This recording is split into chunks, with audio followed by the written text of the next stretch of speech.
நீர் ஒரு அத்தியாவசிய ஊட்டச்சத்து. அப்புறம் மனித உடலில் ஒரு முக்கிய பங்கு வகிக்குது. உணவு இல்லாமல் நம்ம பல வாரங்கள் வர வாழலாம். ஆனால் நம்ம நீர் இல்லாமல் சில நாள் மட்டும்தான் வாழ முடியும்னு சொல்கிறாங்க. செல்கள் அப்புறம் திசுக்களில் முக்கிய உறுப்புகள் வர உடலில் உள்ள ஒவ்வொரு அமைப்பையும் செயல்பட வைக்க நீர் தேவைப்படுதுன்னு சொல்லப்படுது.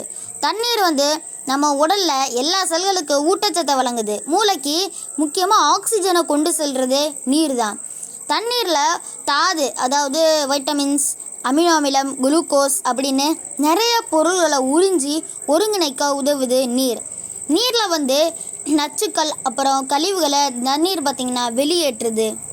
உடலோட வெப்பநிலையை சீராக நார்மலாக வைக்க இந்த நீர் பார்த்திங்கன்னா உதவுது. நீர் இந்த மூட்டுகள் தசைகளுக்கு ஒரு மசகு எண்ணெய் மாதிரி, அதாவது மசாஜ் இந்த மாதிரி எண்ணெய் மாதிரி செயல்படுது.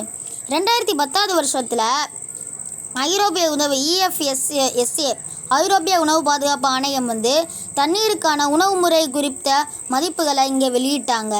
இந்த ஆண்களுக்கும் பெண்களுக்கும் தங்களோட வயசை பொறுத்து ஒரு நாளைக்கு குடிக்க வேண்டிய தண்ணியோட அளவை பார்த்திங்கன்னா சொல்லியிருக்காங்க.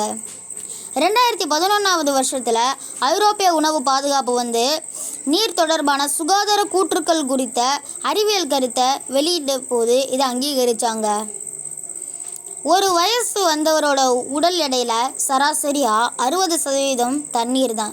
எலும்பில் பார்த்திங்கன்னா 31% முதல் நுரையீரலில் 83% வரை நீரால் ஆனது தான்.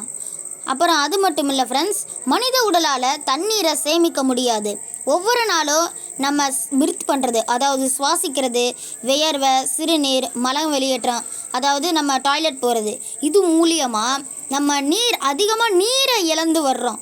இழந்த திரவங்களை சரியான நேரத்தில் இழந்த நீரை நம்ம சரியான நேரத்தில் நிரப்பலைன்னா நமக்கு நிறைய நோய் வர்றதுக்கு வாய்ப்பு இருக்குது. அதனால் இந்த நீரை நம்ம சரியான நேரத்தில் நம்ம நிரப்பணும். அது மட்டும் இல்லை, லாஸ்ட்டாக நான் ஒரு கருத்தை சொல்லி முடிக்கிறேன்.